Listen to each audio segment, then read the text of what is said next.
ఇక్కడికి వచ్చి ఈ రోజు దీన్ని భుజానికి ఎత్తుకుని నేను నడిపి రాహుల్ గాంధీ గారిని ప్రధాని చేస్తానన్నారు కాబట్టి దానికి సంబంధించినంత వరకు ఆమె ఎక్స్ప్రెషన్ అయితే ఇవ్వాల్సి వస్తుంది. ఒకటి వ్యక్తిగతంగా తను ఈ 3 ఏళ్లు ఎందుకు తెలంగాణలో నేను అక్కడ బిడ్డను అక్కడే ఉంటానని తెలంగాణ యాసలో మాట్లాడుతూ అక్కడ కాంగ్రెస్ను తూర్పారబట్టి ఈరోజు ఉన్నట్టుండి అక్కడి నుంచి ఇక్కడికి షిఫ్ట్ అయ్యారు.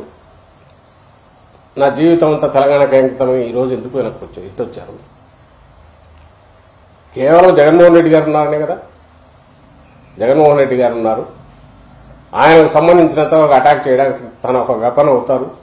ఆ వెపన్ ఎవరికి ఉపయోగపడుతుంది ఆయుధం అనేది కూడా ఆమెకు తెలుసు, చంద్రబాబు నాయుడుకి ఉపయోగపడుతుంది. సో ఆ పర్పస్ కోసం వచ్చారనేది మేమనడం కాదు, ప్రజలకు తెలుసు పూర్తిగా.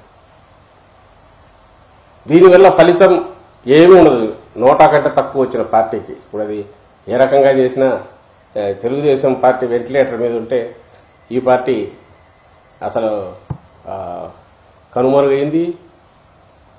దాన్ని ఏమంటారు అసలు ఎవరికి దాని గురించి అనుకును ఆ పార్టీ నాయకులు అనబడే వాళ్ళు కూడా ఎవరు లేరు.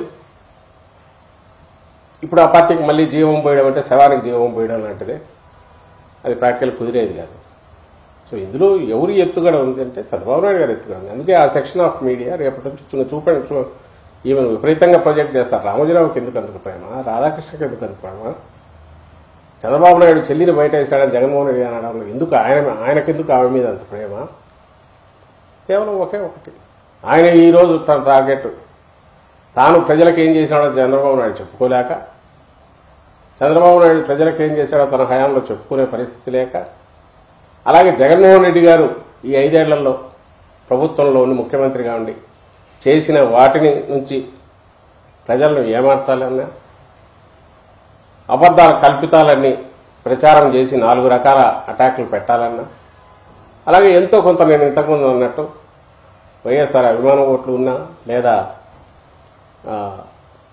దళితులు, ఎస్సీలు, మైనారిటీల్లో ఏదైనా కొంచెం చీలిక ఏమైనా తీసుకురావచ్చు అనే ఉద్దేశంతో అనే కుట్రతో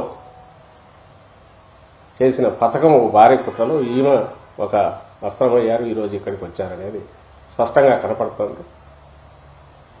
ఇది పోను ఇది మంగా మురికి దాన్ని ఏమంటారు బురద దీనిలాగా ఉంటుంది, దాంట్లోనే చేయాల్సి వచ్చేట్టుంది. కానీ బట్ ప్రజలకు తెలుసు, గమనిస్తున్నారు ఏం జరుగుతుందనే గమనిస్తున్నారు.